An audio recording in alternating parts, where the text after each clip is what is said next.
نحمده ونصلي على رسوله الكريم اما بعد فاعوذ بالله من الشیطان الرجیم بسم اللہ الرحمن الرحیم۔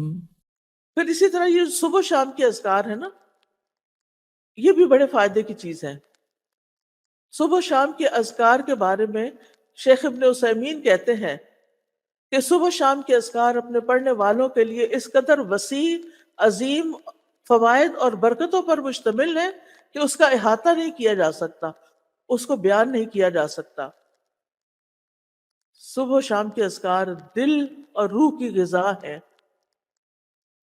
دل میں سکینت ہوتی ہے، اطمینان ہوتا ہے، راحت اور مسرت حاصل ہوتی ہے۔ پھر آپ دیکھیں کہ جن گھروں میں قرآن پڑھا جاتا ہے وہ گھر اپنے رہنے والوں کے لیے کھلا ہو جاتا ہے، اس میں فرشتے حاضر ہوتے ہیں، شیاطین اس گھر کو چھوڑ دیتے ہیں، اس کی خیر و برکت بڑھ جاتی ہے۔ پھر اسی طرح اگر وقت ہو تو اسکول جانے سے پہلے آپ تھوڑا سا ترجمے سے قرآن ضرور پڑھ لیں۔ آپ کو معلوم ہے کہ میں نے اسلامک یعنی دینی تعلیم جو ہے باقاعدہ کسی مدرسے میں داخل ہو کر نہیں لی، لیکن ان کے مدرسوں میں جو کتابیں پڑھائی جاتی ہیں ان میں سے بہت سی کتابیں میں نے اپنے والد سے پڑھی۔ اور ہمارا یہ پڑھنے کا اسٹڈی ٹائم کون سا ہوتا تھا؟ فجر کی نماز کے بعد۔ فجر کی نماز کے بعد وہ اتنا بابرکت وقت ہے کہ اس میں آپ تھوڑا سا بھی کوئی کام کریں گے تو بہت جلدی نبٹ جاتا ہے۔ اور جن گھروں میں قرآن پڑھا جاتا ہے، حضرت ابو ہریرہ کہا کرتے تھے بے شک قرآن پڑھنے کی وجہ سے گھر اپنے رہنے والوں کے لیے بہت کھلا ہو جاتا ہے، کشادہ ہو جاتا ہے، اس میں فرشتے حاضر ہوتے ہیں، شیاطین اس گھر کو چھوڑ دیتے ہیں، اس کی خیر و برکت حاصل ہوتی ہے۔ پھر اسی طرح قرآن مجید کو اپنا دوست بنا لیں، ہر جگہ آپ کے ساتھ ہونا چاہیے۔ اب تو خیر موبائل کے ذریعے ویسے بھی ساتھ ہوتا ہے، اگر آپ نے قرآن مجید کی اپلیکیشن ڈاؤن لوڈ کی ہوئی ہے اور اس میں بک مارک بھی ہوتا ہے، جتنا آپ پڑھ لیں ایک دن وہاں بک مارک لگا دیں، پھر آگے اور اس طرح آپ پڑھتے چلے جائیں۔ قبر میں جب انسان کو لٹایا جائے گا، ہم سب نے جانا ہے نا قبر میں، اس میں تو کسی کو شک نہیں، ہم نے مرنا تو ہے ہی، انسان ہمیشہ کے لیے تو یہاں آیا نہیں۔ قبر میں جب کوئی مر جاتا ہے تو اس کو جب دفناتے ہیں، اس کے اندر رکھتے ہیں، تو قرآن جو ہے وہ بندے کے سرہانے کی طرف آ جاتا ہے، سر کی طرف، اور پھر وہ کہتا ہے، یعنی کہ فرشتہ جب اس کو عذاب دینے لگتا ہے تو وہ کہتا ہے کہ میں تو قرآن پڑھتا اور پڑھاتا ہوں، اور پھر تلاوت قرآن کا جو ثواب ہوتا ہے وہ اس جگہ پر آ جاتا ہے، اور وہ فرشتہ اس کا کچھ بھی نہیں بگاڑ سکتا۔ جب فرشتہ سامنے سے آتا ہے تو صدقہ اس کو پرے دھکیل دیتا ہے، اور جب اس کے پاؤں کی طرف سے آتا ہے تو مساجد کی طرف چل کر جانا اسے دور کر دیتا ہے۔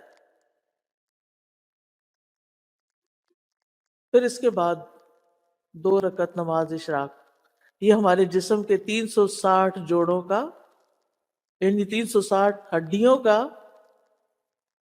کیا ہے، یعنی اس کو پڑھ کے گویا ہم ایک ایٹریبیوٹ پیش کر رہے ہیں اپنے آپ کو۔ اس لیے جیسے رات کے نوافل اہمیت رکھتے ہیں اسی طرح دن کے نوافل بھی اہمیت رکھتے ہیں۔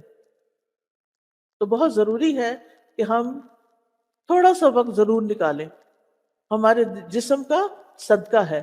ہم میں سے ہر روز تو ہر شخص صدقہ نہیں کر سکتا، اتنے پیسے تو نہیں ہوتے سب کے پاس، لیکن اگر آپ یہ 2 نفل پڑھ لیتے ہیں تو آپ کے بدن کا صدقہ ہو جاتا ہے۔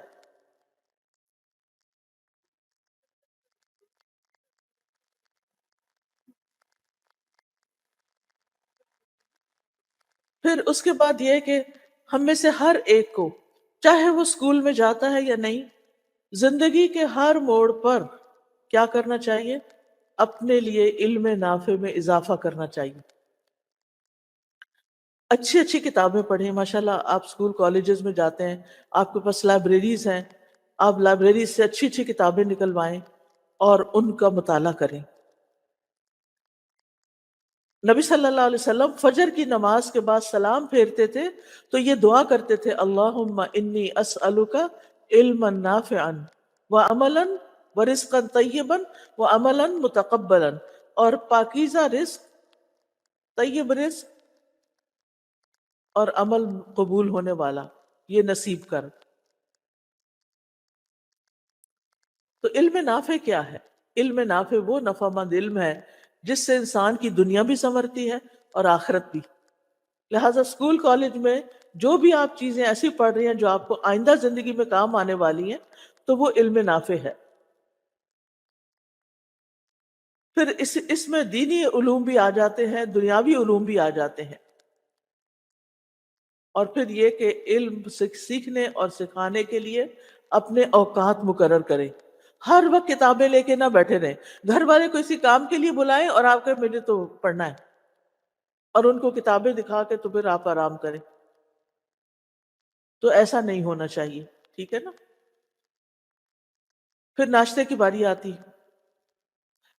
ناشتہ ضرور کریں، اگرچہ کھجور ہی کھائیں۔ بہت سے بچے اسکول میں بھوکے چل پڑتے ہیں اور پھر کینٹین پہ آ کر جیسی تیسی چیزیں کھا لیتے ہیں، بس پیٹ بھر لیتے ہیں۔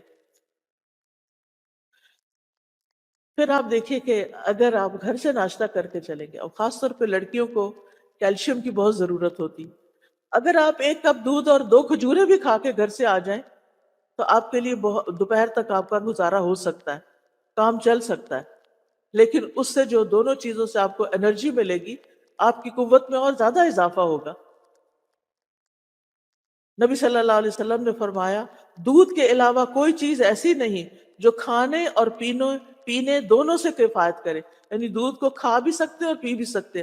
آپ نے دیکھا ہوگا نا کہ وہ جم جاتا ہے، بازو کا دودھ دہی بن جاتا ہے، تو اس کو کھا لے اور دودھ کو پی لے۔ پھر آپ دیکھیے کہ کھانے سے پہلے کیا کریں، کوئی بتائے گا؟ آپ میں سے کوئی بتائے گا؟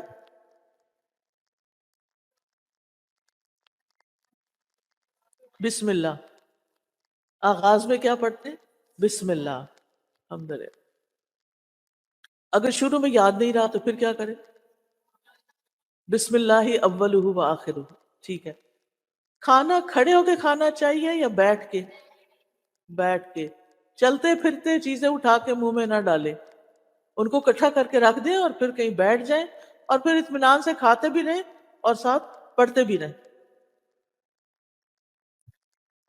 پھر دائیں ہاتھ سے کھانا چاہیے یا بائیں ہاتھ سے؟ دائیں ہاتھ سے۔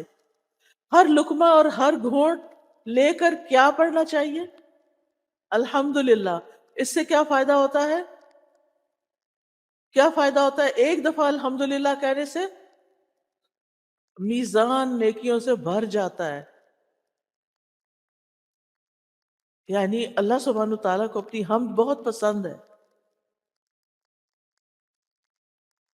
پھر آپ دیکھیے کھانا کھانے کے بعد کی دعائیں کس کس کو آتی ہیں؟ ماشاءاللہ کچھ ہاتھ کھڑے ہیں۔ جس کو نہیں آتی، آپ لوگ کے ذہن بہت زرخیز ہیں، بہت جلدی آپ یاد کر سکتے ہیں۔ آپ یہ کر سکتے ہیں کہ کھانے کی دعائیں لے کے ان کا پوسٹر جو ہے وہ آپ گھر کی کسی وال پہ لگا لیں، جو کچن میں کھانا کھاتے ہوئے آپ کی نظر اس پہ پڑے، اور پہلے سے ہی تیاری کر لیں کہ کیونکہ اتنی ایج جب ہم نہیں نا کچھ پڑھتے تو پھر ہمیں پڑھنے کی عادت بھی نہیں ہوتی، تو لہٰذا بہت ضروری ہے کہ ہم کیا کریں؟ دعا پڑھیں۔ جو شخص یہ دعا پڑھے، الحمد للہ الذی اطعمنی ھذا ورزقنیہ من غیر حول منی ولا قوہ، اس کے پچھلے گناہ معاف کر دیے جاتے ہیں۔ سبحان اللہ، یعنی اللہ تعالیٰ ہمیں کھلا رہا ہے، پلا رہا ہے، اور ہم ایک اس کا شکر ادا کر دیتے ہیں کہ اللہ آپ نے مجھے کھانا دیا، آپ کا رزق ہے، میری کوئی قوت اور طاقت نہیں تھی اس کو لانے میں، تو اللہ تعالیٰ اس کے گناہ معاف فرما دیتے ہیں۔ کہتے رہیں اللہ مجھے بخش دے بھی کہتے رہیں، تو انشاءاللہ اس کے بہت سے فائدے آپ کو حاصل ہوں گے۔ پھر ایک اور بات یہ کہ وقت کا بہتر سے بہتر استعمال کریں۔ جو آپ کے پڑھنے کے، اگر آپ اسکول کالج جاتے ہیں، کوئی کلاس نہیں چھوڑیں، اپنے ٹیچرز کی رسپیکٹ کریں، جو وہ کہتے ہیں وہ کر لیں۔ بعض ٹیچر ذرا سخت ہوتے ہیں، مائنڈ نہ کریں، ان کی سختی زندگی میں آپ کو بہت فائدہ دے جائے گی. اپنے سارے دن کو پروڈکٹیو بنائیں. پروڈکٹیو ڈے کیسے گزرتا ہے؟ پورے دن میں جو کام آپ نے کرنے ہیں ان کی لسٹ بنا لیں، اور پھر اپنے آپ سے پوچھیں یہ میں نے کیوں کرنا ہے. بے سوچے سمجھے کاموں میں ہاتھ نہ ڈالیں، پلان کر کے کام کریں. اور جو کام ایسے ہی فضول میں ہو جاتے ہیں ان کی بھی لسٹ بنا لیں، ان پہ غور کریں کہ کیا واقعی اس کی ضرورت ہے. اور جن کاموں سے آپ کو نقصان ہوا، کوئی جھگڑا فساد ہوا یا کوئی اور غلط چیز ہو گئی، اس کی بھی لسٹ بنا لیں. اب ان میں سے تین طرح کے کام ہو گئے نا، ایک ہے با مقصد، ایک ہے بے مقصد، اور ایک ہے نقصان دہ. نقصان دہ کاموں پہ تو کراس لگا دیں، جیسے غیبت ہے، چغلی ہے، کسی کے ساتھ لڑائی جھگڑا ہے، فتنہ فساد، ان کے تو قریب بھی نہیں جانا. بے مقصد باتوں کو بھی چھوڑ دیں. قرآن مجید میں آتا ہے کہ کامیاب لوگ کون ہیں؟ جو لغو سے پرہیز کرتے ہیں. قد افلح المؤمنون الذین هم فی صلاتهم خاشعون والذین هم عن اللغو معرضون. وہ جو لغو سے اعراض برتتے ہیں، لغو کو چھوڑ دیتے ہیں. پھر اسی طرح جو بھی کوئی کام کرنا ہو، اس کا ایک اینڈ ٹائم ضرور رکھیں کہ اتنے بجے تک مجھے یہ کام مکمل کر لینا ہے. جیسے ہوم ورک کرنا ہے آپ کو، تو اپنا اسکیجول اس طرح کا بنائیں کہ مثلا مجھے شام کے 6 بجے تک اپنا ہوم ورک پورا کر لینا ہے. پھر اسی طرح بعض کام ہمیں مشکل لگتے ہیں، اس کے لیے روٹین بنائیں. یہ نہیں کہ کبھی کوئی کام شروع کر لیا کبھی کوئی کر لیا. صبح سے شام تک آپ کا روزانہ کا ایک ٹائم ٹیبل ایسا ہونا چاہیے کہ آپ کچھ دنوں میں آٹو پہ آ جائیں. اس میں آپ کو بہت سہولت ہو جائے گی. آپ نے جتنے ٹارگٹ سیٹ کیے ہوں گے، جو بھی آپ کے بامقصد کام ہوں گے، ایک تو تھے نا نقصان دہ، ایک بے مقصد اور ایک بامقصد. تو جو بامقصد کام ہے ان کی آپ کے سامنے لسٹ ہوگی، لہٰذا وہ آپ ان کی روٹین بنا لیں، ان کی عادات پختہ کر لیں کہ یہ چیزیں مجھے اپنی زندگی میں لازماً لے کر آنی ہے. پھر کچھ چیزیں ہمارے نفس پہ بڑی بھاری ہوتی ہیں، تو اپنے نفس کا تزکیہ بھی کرتے رہیں. یعنی اپنے اندر کی صفائی کرنا بے حد ضروری ہوتا ہے. آپ دیکھیں کہ ہم اگر ظاہر میں بھی اگر نہائے نہ اور میلے کپڑے پہن کر ان کے اوپر پرفیوم چھڑک لیں تو کیا ہوگا؟ کسی کو خوشبو نہیں آئے گی. لہٰذا بہت ضروری ہے کہ ہم اگر خوشبو لگانی ہے تو پہلے نہائیں. تزکیہ جو ہے یہ عربی کا لفظ ہے جس کے دو کمپوننٹس ہوتے ہیں، ایک تخلیہ اور ایک تحلیہ. تخلیہ خا کے ساتھ ہے، تحلیہ ہا کے ساتھ ہے. تخلیہ کہتے ہیں خالی کرنا، یعنی اپنے اندر سے وہ چیزیں نکال کے اس کو خالی کر لے جو آپ کو پنچ کر رہی ہیں، تکلیف دے رہی ہیں، بادر کر رہی ہیں، جو آپ کی بے چینی کا سبب بنتی ہیں، اضطراب کا سبب بنتی ہیں، ان سب کو باہر نکالیں. بدگمانیاں، حسد، نفرت، بغض اور اس طرح کی ساری چیزیں. اور تحلیہ کہتے ہیں، حلیہ عربی میں کہتے ہیں زیور کو، آرنامنٹ. یعنی اپنے آپ کو کیا کریں؟ سجائیں. پھر اپنے اوپر خوبصورت چیزیں رکھیں بھی، پہنے بھی ان کو، یعنی اچھی عادات اپنائیں بھی. خراب عادتیں نکالتے جائیں زندگی سے اور اچھی عادتیں ڈالتے جائیں. صرف ظاہر میں نہیں بلکہ دل کے اندر بھی. اللہ تعالیٰ فرماتے ہیں وَلَٰكِنْ حَبَّبَ إِلَيْكُمُ الْإِيمَانَ وَزَيَّنَهُ فِي قُلُوبِكُمْ. اللہ نے تمہارے لیے ایمان کو محبوب بنا دیا اور اسے تمہارے دلوں میں سجا دیا. اہل ایمان کے دلوں میں ایمان سجا ہوا ہوتا ہے، لہٰذا مشکل حالات ہوں، تنگی تکلیف کے ہوں، وہ خوش رہتے ہیں کیونکہ ان کو پتا ہوتا ہے ہمارا رب ہے. وہ رب پہ توکل کرتے ہیں، ان کے دلوں کے اندر ایک اطمینان ہوتا ہے. وہ کسی کے ساتھ خار نہیں رکھتے، کسی کے ساتھ دشمنی نہیں رکھتے، کسی کے ساتھ کوئی لڑائی نہیں رکھتے، جس کی وجہ سے ان کے دلوں کے اندر ایک عجب طرح کا سرور اور اطمینان اور خوشی ہوتی ہے. اور اس کے لیے انسان کو اپنے نفس سے جہاد کرنا پڑتا ہے، اس کے لیے ایفرٹ لگانی پڑتی ہے۔ قرآن مجید میں آتا ہے قد افلح من تزکا، وہ تو کامیاب ہو گیا جس نے پاکیزگی اختیار کر لی۔ ایک اور جگہ آتا ہے قد افلح من زکاہا، وہ کامیاب ہو گیا جس نے تو پاک کر لیا۔ پھر آپ دیکھیں دن کی 5 نمازوں کی آپ نے حفاظت کرنی ہے۔ نماز قبر تک ساتھ جاتی ہے، اس کو حفاظت کرنا ہے، کیونکہ جب آپ قبر میں جائیں گے وہ آپ کی حفاظت کرے گی۔ دنیا میں آپ نے کیا کرنا ہے؟ نماز کی حفاظت کرنی ہے، اور جب آپ قبر میں جائیں گے تو نماز آپ کی حفاظت کرے گی۔ جب عذاب آنے لگتا ہے نا قبر میں تو نماز آ جاتی ہے، ایک طرف سر کی طرف قرآن آ جاتا ہے، ایک طرف نماز آ جاتی ہے، ایک طرف روزہ صدقہ خیرات پاؤں کی طرف آ جاتا ہے، اور بندے کو اپنی لپیٹ میں لے لیتے ہیں اور ہر طرح کے عذاب کو پیچھے دھکیل دیتے ہیں۔ پھر اسی طرح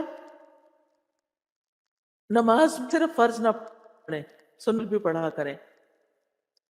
پھر آپ دیکھیے کہ ہر کام جو بھی آپ کام کر رہے ہیں نا دن بھر میں، عادت سمجھ کر کریں، ملے گا۔ کیا آپ کی والدہ آپ سے پانی کا گلاس مانگتی ہیں اور آپ ان کو پانی پلا، بہت ثواب ملے گا۔ اس لیے جب امی بلائیں فوراً اٹھ کر جائیں، آپ عبادت کر رہے ہیں۔ جب اللہ تعالیٰ بلائیں تو نماز کی طرف جائیں، آپ کیا کر رہے ہیں؟ عبادت کر رہے ہیں۔ اگر چھوٹا بھائی رو رہا ہے اور اس کو آپ سے کوئی کام ہے تو کیا کریں؟ اس کی بات سنیں، کیوں رو رہے ہیں؟ امی مصروف ہیں، وہ اس کو بہلا نہیں سکتی، آپ اس کو اٹھا لیں، آپ اس کو بہلا لیں، آپ اس کا خیال رکھیں، یہ بھی عبادت ہے۔ اگر گھر کی صفائی کرنا ہو تو یہ کیا ہے؟ یہ بھی عبادت ہے، کیونکہ ان اللہ یحب التوابین ویحب المتطہرین، اللہ تعالیٰ محبت کرتا ہے توبہ کرنے والوں سے اور پاک صاف رہنے والوں سے۔ اگر کھانا پکانا پڑے تو یہ بھی عبادت ہے، کیوں؟ کیونکہ بھوکے کو کھانا کھلانا جنت میں جانے والے جام سے، یہ عبادت ہے، جنت میں لے جانے والا کام ہے۔ ہمارا دین اتنا خوبصورت ہے کہ 24/7 جتنے بھی آپ کام اچھے اچھے کریں گے وہ سب عبادت ہے، وہ سب آپ کے اعمال نامے میں جمع ہو رہا ہے۔ اور پھر آپ دیکھیں یہ نہ کہا کریں وہ فلاں بہن بھی تو نہیں کرتی میں کیوں کروں، یہ نہیں کہنا آپ نے۔ وہ بھائی نہیں کرتا میں کیوں کروں، نہیں، نیکیوں میں ایک دوسرے سے آگے نکلے۔ وہ نہیں کرتا نہ کرے، مجھے کرنا ہے، میں جا رہی ہوں کرنے، دوسرے سے پہل کریں اور نیکی کے ہر کام میں کچھ نہ کچھ حصہ ڈالیں۔ حضرت ابو ہریرہ کہتے ہیں کہ رسول اللہ صلی اللہ علیہ وسلم نے فرمایا آج تم میں سے کس نے روزہ رکھا ہے؟ ابو بکر رضی اللہ عنہ نے فرمایا کہ میں نے۔ عرض کیا میں نے۔ آپ نے پوچھا آج تم میں سے کس نے مریض کی عیادت کی ہے؟ ابو بکر رضی اللہ عنہ نے کہا میں نے۔ آپ نے فرمایا آج تم میں سے کس نے جنازے میں شرکت کی ہے؟ ابو بکر رضی اللہ عنہ نے کہا میں نے۔ آپ نے پوچھا آج تم میں سے کس نے مسکین کو کھانا کھلایا؟ ابو بکر رضی اللہ عنہ نے کہا میں نے۔ اس پر نبی صلی اللہ علیہ وسلم نے فرمایا جب کسی شخص کے لیے ایک ہی دن میں یہ ساری خصلتیں جمع ہو جائیں وہ جنت میں ضرور داخل ہوگا۔ بلی کو آنے دیجیے گا، گھبرائیے گا نہیں، چیخنا نہیں، کوئی بات نہیں، وہ بھی ڈری ہوئی ہے نا، یہ بھی عبادت ہے۔ بلی کو چلی گئی بس، اب نجات پا گئی بیچاری، اس کو خوف سے بچانا بھی کیا ہے؟ عبادت ہے۔ یہ بھی عبادت کی آپ نے کہ آپ نے اس کو ڈانٹا نہیں، جھڑکا نہیں، چیخے نہیں، نہ وہ گھبرائے نہ آپ گھبرائے۔ وہ بیچاری کیا کر سکتی؟ آپ بڑے ہیں کہ بلی بڑی؟ کچھ لڑکیاں چھپکلی کو دیکھ کے چیخے مارنے لگتی، وہ چھپکلی بڑی ہے کہ آپ بڑے؟ کاکروچ بڑا ہے یا آپ بڑے؟ تو ایسی چیزوں کو دیکھ بہادر بنے، یعنی ہمیں بہادر ہونا چاہیے۔ پھر آپ دیکھیے کہ جہاں اچھے اچھے کام کرنے نا آپ نے، وہاں اللہ کی نافرمانی سے بھی بچنا ہے۔ کئی دفعہ غلط عادتیں پڑ جاتی ہیں، جیسے سیل فون پر، لیپ ٹاپ پر فضول فحش چیزیں دیکھنا، وہ آنکھوں کا بھی گناہ ہوتا ہے، کانوں سے ایسے میوزک سنتے ہیں اس کا بھی گناہ ہوتا ہے. لہٰذا کیا کرنا ہے؟ ایسی چیزوں کو چھوڑ دینا ہے، نفس سے جہاد کرنا ہے. اور گناہوں کو انسان اسی وقت چھوڑ سکتا ہے جب اس کے سامنے جہنم ہوتا ہے کہ مجھے جہنم میں نہیں جانا، میں نے آگ میں نہیں جانا. پھر